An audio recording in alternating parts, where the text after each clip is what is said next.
videos from all over the internet that's going to make you question reality. Let's just that. When a girl is fresh out of a long-term relationship, she's going to wild out for about 1 to 2 months.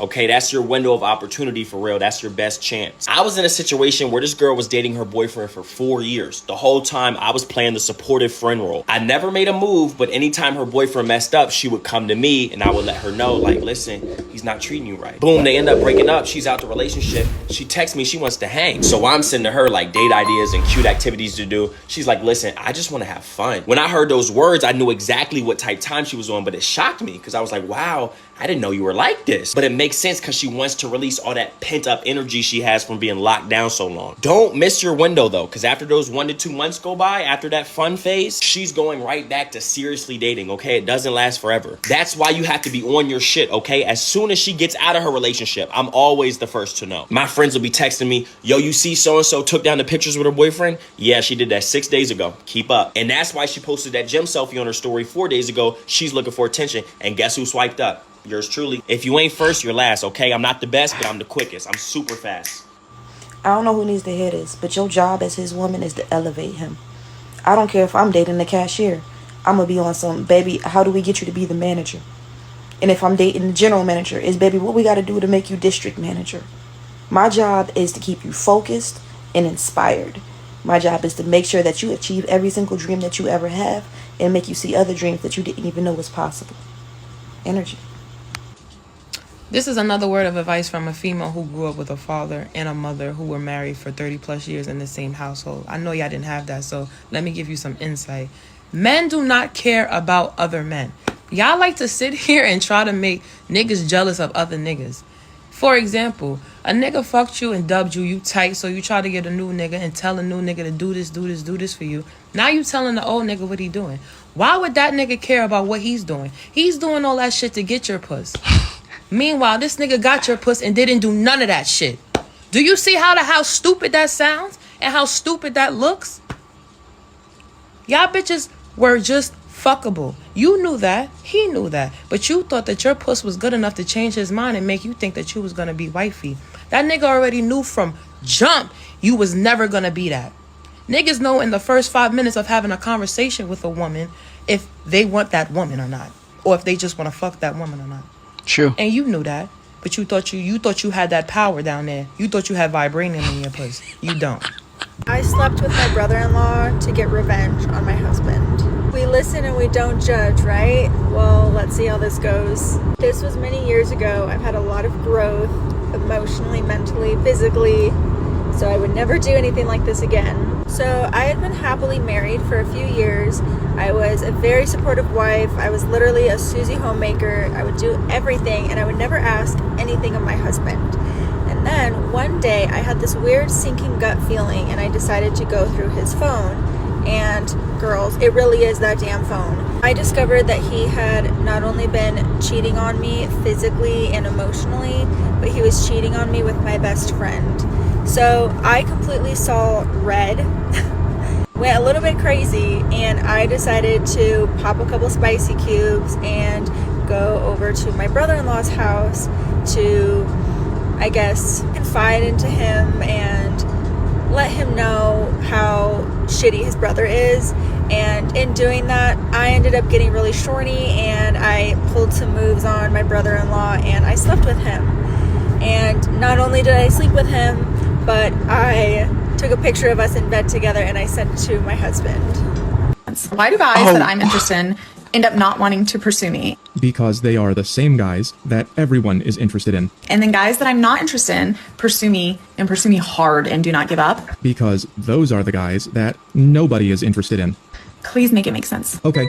Human beings are born with a sense of fairness. We like to think that the universe is fair and everything evens out, but it's not and it doesn't. We think that things work a certain way, but it's actually just a feeling that we need to have. Otherwise, life would be a nightmare. We like to believe that there is someone out there for everyone, but in reality, it's only a few guys that are attractive to all the girls. The rest of these guys are practically invisible until they do something extra and then you notice them. In other words, they have to make up for their lack of attractiveness by being extra nice. That means that all women dream of being with just a few exciting men, so there's not enough to go around. So if we match 1-to-1, that means that most women will never get what they're looking for. This used to work better because women kind of had to get married when they had less power, so most people would match 1-to-1. But now that you have your own money, we don't match 1-to-1 anymore. We threw all those rules out the window, and now everything is a mess, because women are no longer marrying who they must, and instead, they are pursuing who they want, and it's all the same few guys. Let's say this is you.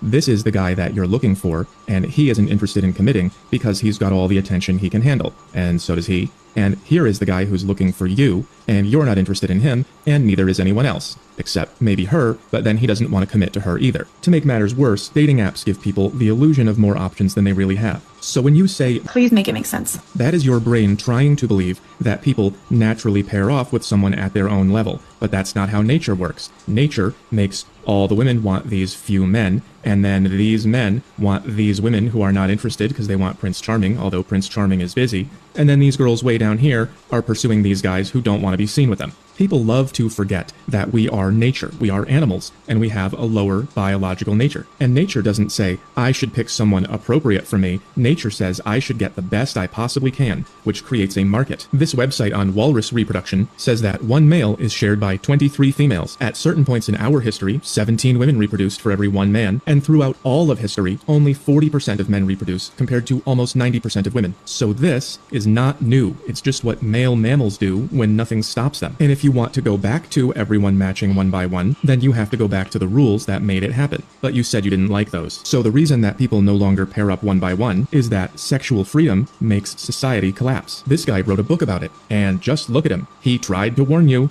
Here, I know none of you are going to read this. The whole of human history does not contain a single instance of a group becoming civilized unless it has been absolutely monogamous, nor is there any example of a group retaining its culture after it has adopted less rigorous customs. So the reason the guys you like don't like you, and the other way around, is because that's what people do when you let them.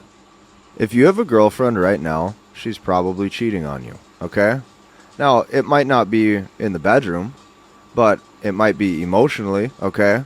There's probably replacement options that she knows she has. I will say this one more time. If you have a girlfriend, she is probably cheating on you. Because here's what's going to happen. All of the guys that are in her inbox are still options. And if she has any form of social media, she knows that those options are there at any time. And because of that, she's constantly going to be looking at you saying, is this the best that I can do? So because of that, you have to be very aware of this.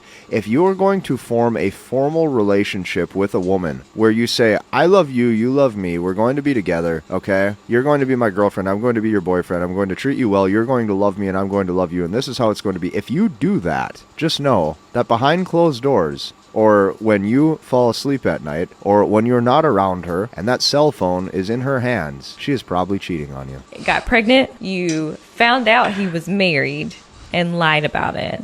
You still married him anyway because you wanted this white picket fence dream. Y'all decide to move in together, end up being homeless. You find out that he lied about even having a job and was cheating on you in the process. You find out there's a girl with the same name as his sister is pregnant. Her friend is pregnant. You've had another kid by this point. So you got 2 kids. Your mom comes looking for you. She comes and takes your first kid to try to give you some sort of break. And y'all move into this new house. You find out that he's fully, officially cheating.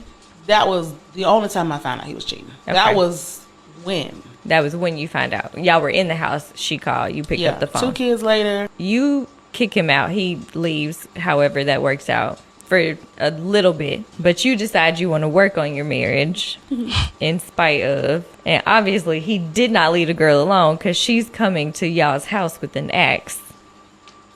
But he closed her foot in the door. Her foot in the door, so she calls the police. Okay. That was a good recap. That was definitely a good recap. I am staying celibate until I'm married. If that's in my 30s, 40s, I don't care. I am not doing anything with no man until I got that ring on my finger. A woman doesn't want her man too faithful because then she gets bored. And then she finds excitement from the new guy. Facts! But he deleted the post. Do you know why? Women can never just own up to the truth, because you got all the women in the comments saying, no, that's cap, and I like my man too faithful. Too faithful mean he has no options. He has no options mean nobody finds him desirable but you. Why would you want to be with a man that nobody else finds desirable? Have you ever met a woman that wants a man that nobody else finds desirable? Yeah, she wants you too faithful so she can keep her options open, and she ain't got to compete with the other women. And she doesn't have to compete. There's comfortability. There's comfortability, there's boringness. And then she starts to wander off and get excitement from the other guys. But, I don't know nothing. I'm just 24. I don't know what I'm talking about, as they say. Stay for Cole, you don't know what you're talking about. Fellas, you gotta be aware in this red pill. You gotta be aware, bro. In this blue pill world. This world is blue pills, man. You gotta be aware. That's a video tonight, man. Don't forget to like my video, comment, subscribe. I'll back at you. Okay, so this is a red flag that you must never, ever ignore. If you are starting to see someone, let's just say it's within the first 6 months of a relationship, so early relationship. First of all, it's normal to have some ambivalence, to question, is this person right for me? Am I right for them? Are we right for each other? Like long term, is this a right fit? That's what the beginning of a relationship is really for, is trying to figure out that sort of right fitness. However, if you start to question their character, question whether or not they're a good person, question whether or not they're an honest person, you start to question if maybe they're a narcissist, and you're asking your friends if they think that about this person, that's when you have to run very far in the other direction. That we agreed to go into this polygamy relationship is my co-wife. Before that, she was friends of ours. She's actually very good friends with him. They'd been friends for long. They'd been best friends, and both him and I cared for her like so much. So I'd known her from a friend perspective before that, and I knew that she was an amazing person, probably just not so fortunate to have found someone so quickly than I did. So it had nothing to do with the person that she was, it's just circumstances. Kamara cared for this woman and loved her and wanted to keep caring and loving for her in the right way without it being a secret. So that's why he brought up this suggestion, and we agreed on doing this because it was the right reasons. Like, both of them cared for each other, both of them loved each other, and they wanted to keep on caring and loving each other the right way. So it was one of the biggest reasons and one of the right reasons that he did it, and one of the reasons that why it's encouraged in Islam. One thing I do love about single life is that you could be honest, like brutally honest. At least I am. This dude had hit me up talking about let's Netflix and chill later, and I was just like, well, I just gave this pussy away. Just came up off of it. You should have hit me up this morning. Don't nobody wait the nighttime to do it no more. Hell, we get it in at noon. But I don't know. Like, I'm gonna have to revamp. He don't put me through the mattress. All right, I know I'm at the top, but you might want to go on down your roster a little bit more. Call somebody else. All right, bye. Men, if your girl says this to you, do not fall for it. Hate to say it, but women are now the players and are way more manipulative than men. So if she says any of these things, look out, buddy, and run. Starting off easy, if she says not to worry about him, he's just a friend. If you're not aware of this by now, then I hate to break it to you, but if she says this, it means that he is definitely way more than a friend and you are already in the past. If she hits you with this, then I'm sorry, you better worry, because she's already mentally checked out and has the next one in line. Sorry, I don't make the rules, I just follow them. When you call her and she misses your call, so she texts you saying she's gonna call you back instead of just immediately calling you back, oof.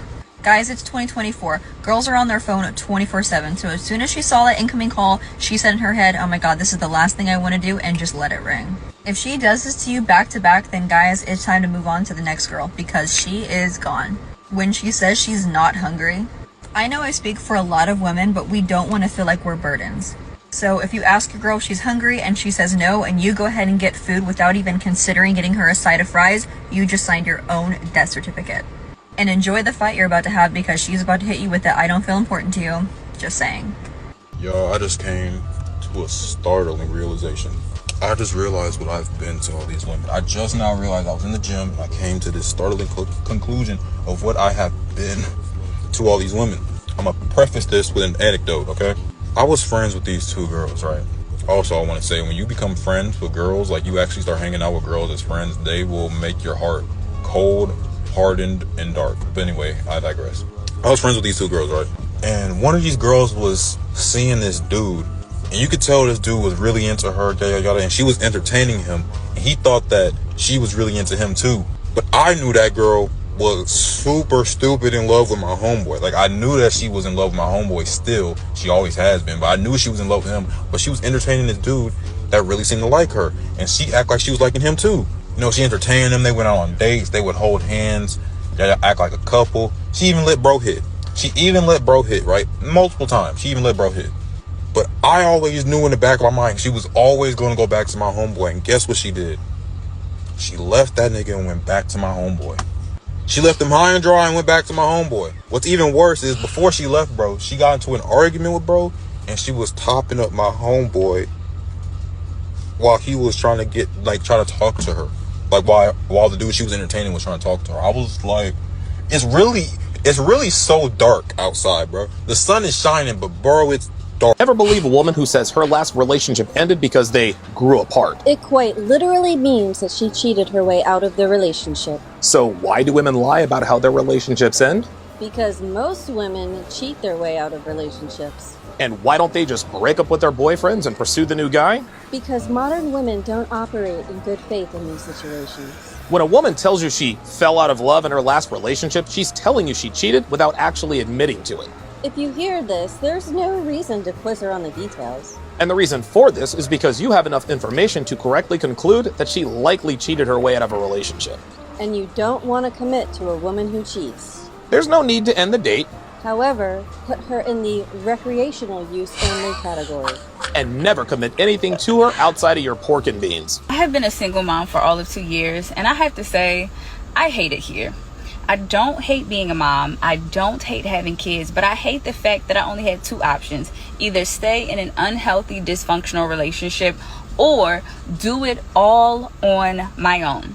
And see, when I was a stay-at-home mom, I did the cooking, the cleaning. I was a primary person in charge of taking care of the children. And here I thought that was a totally different category than being a working mom. As a working mom, I'm literally still doing all of the same stay-at-home mom shit, just on a different schedule. But now with the added mental stress load of how do I pay every bill by myself?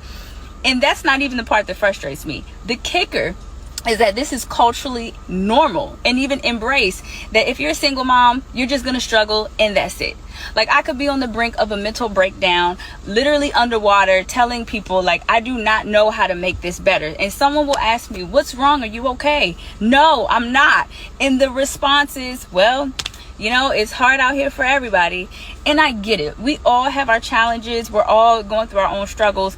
But why is it culturally normal for this to be the only other option? Like, at this point, I'm about to start dating other moms to see who wants to co-mother together. Because the fact that we're all just isolated, but going through the same exact challenges at the same time just feels ridiculous. One of the best ways to determine if a man really likes you is if he does this one thing. I noticed my boyfriend does this a lot. So when we first started talking, he asked me out to sushi. And then a few days later, we were organizing when he was going to take me out. He said, I overheard you talking about how you have your kids this week and how you don't have them next week. So how does Thursday next week work when you don't have your kids? Another time I told him I was getting my nails done. And the next day he was like, what did you get on your nails? What kind of design did you get on them? He remembered that I drop my kids off on Sundays. So one day he said, what time do you drop them off? And what are your plans after you drop them off? I told him I had an eyelash appointment one time on a Thursday, and we had a date planned Thursday night. And when he saw me, he said, your eyelashes look really nice. I think you're getting my point.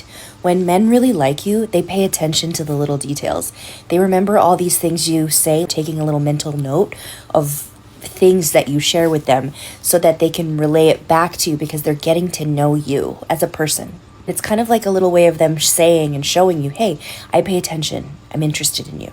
I lost my best friend because I asked him to take my virginity. And you can tell me if I'm in the wrong after you hear the story. I can take it. So when I asked him, at first he said no. And like no across the board. Like he thought I shouldn't even lose my virginity because he thought I was having a manic episode or something, that I didn't actually want to do this. And I said, no, I do want to do this. I am done with fundy evangelical Christianity. But if it's not going to be you, it's not going to be you. I'll ask Zach. Zach is his best friend. And oh, he did not like that. He once shoved Zach against a wall for touching my butt when he was drunk. But he was like, absolutely it will not be Zach, it will be me. But we need ground rules before we do this. And the ground rules were honestly kind of sad. They were basically like, you can't abandon me. And for someone who could basically have anyone he wanted, because like this guy's way better looking than me, I'll admit it. It was like, how strange that I'm not at all worried that you're gonna abandon me, but you're worried I'm gonna abandon you. And though I thought he could tell that I had a crush on him. So we end up, you know, and it was great. He said all kinds of things during that to a former virgin were like, is he secretly in love with me? So I made the bold choice when it was over to say, what if we made this something more? And he was like, no. The rules were very clear. And I was like, well, the rules were that I wouldn't abandon you. And he was like, yeah, this is the road to that because eventually we'll break up. I was like, okay, so you're just like fine with me dating someone else? And then he kind of stumbled over his words, but it was so clear that no, he was not okay with that at all. And that's when I was just like, this is toxic. This man wants me in his life as if... I feel like, you know, a lot of times when a person's cheating, they're cheating with the opposite. They're not cheating with somebody that's just like you. They're cheating with the opposite. You know so what's funny? You're not going to compare it to them. You know what's funny way. about that? So I can hear a lot of people that be like, yeah, because they was cheating with X, Y, Z, whatever, and they're so beneath me. Did you ever stop to think that maybe the person that they're cheating with is actually their type? Because you get a lot of people. How could that be your type? How could you be into them? Oh my God, how could he be going down the projects with Bumisha and Strugalana and all of them, right? And you trying to figure that out. But did you ever stop to think for a second, maybe you were never his type in the first place? I agree, because I know that I shouldn't have been in a certain lineup with a lot of people. I agree. That's been dealing with people that I dealt with. Absolutely. So I agree. I concur. You know what I'm saying? And so it's just literally one of them things that we just got to be mindful when we see stuff like that. I was in a lesbian relationship for 4 years, and the only way that I was able to get out of that relationship was through her brother, who was 15 years older than me. Trigger warning, I'm going to talk about grooming, childhood abuse, and an essay. I'm going to try to keep this short as possible. I came from a home that was full of abuse, dysfunction. I was exposed to corn at the age of 4, and all I wanted was safety. And one night at a skating rink, I met a woman who was much older than me that took dominance over me, and I was her possession. But I stayed in that relationship because I thought I was safe, only to realize that I wasn't. And the only person I was allowed to see and talk to was her brother, who I also thought was safe. I eventually started messing around with him and got pregnant at the age of 19. We moved to the state of North Carolina in the middle of the country. Being desperate and miserable, barely 20, I remember a church we used to drive by called Cabin Swamp. I got into a Scooby-Doo van with my little baby, went to the church, got saved and transformed. I write about all this in my book. 3 ways to catch a cheater. Way number 1, ask the same story over and over, because eventually if they're lying, they're going to mess up. Number 2, literally it's so simple, just go to recentfollows.com and see who they recently are following. If they're following someone new publicly showing you that they are cheating, just literally go find out who it is. I guarantee you'll see little hearts on their pictures too. And number 3, go to unfaithful.ai.com. It's like ChatGPT, but for cheaters. And you can go find out if they're on any dating profiles. My precious mom. She said, why can't people be in a relationship on dating profiles? I said, Mom, because people in relationships are not supposed to be looking for other partners. Anyways, go try those things. Good luck. Have at it, friends. When I was 18 years old, I was a mistress to a 47-year-old married man. And no, that is not bait. That is truthful. I'm 26 years old now, and a lot of things have changed in the last 8 years. But I think about every day how I caused that man and his wife to get divorced. Like, that woman's heart got broken because of me when I was 18. I think they were married for like 13, 15 years, somewhere in there, and then 18-year-old me came along and just like ruined it for this innocent lady. But like I said, the man was 47 years old and I was freshly 18. I had just been kicked out of my house. My car got stolen. Like, it was a really rocky time in my life, and I was really naive, and he really made me trust him when I shouldn't have. He would sneak me into his house after work every Friday night, and I would stay in his room and hide from his wife. This wasn't hard to accomplish because him and his wife did sleep in separate beds, so I mean, things were already rocky between the two of them. But me being there definitely did not help, especially after she found out about me. I can recall a couple of times I had to hide from her. I had to hide from her in the bottom of his closet, covered up with like some bags and coats and stuff, because she thought she heard somebody and was like going through like all of his Is it okay to date a person who is not technically divorced, so they are still married, but you know that they are separated from their spouse? So I've been watching the comments on this Clarissa Papoose thing, and they calling him a supportive man. Like, that's a bad thing. Like, it's a lot of women who wish they had a supportive man in their life and they don't have it. They drag Russell Wilson for being a married man who with kids, taking care of somebody else's kid on top of that, which is supposed to be positive. The internet will drag you for something positive. So my question of the day is it okay to start to date somebody who you know is separated from their spouse, but they are not divorced? What is her fantasy? So, me, locked in a room, my boyfriend, his 3 brothers, his dad, his uncle, his other uncle, his grandpa, his other grandpa, and then his grandpa's friend if he's down. And if you've come to the end of the video, don't forget to like, comment and subscribe, and also share with your friends. And also click on the notification bell icon so that any video that I post, you will be the first to get it. Adios amigos, and I'll catch you guys in my next video. Bye.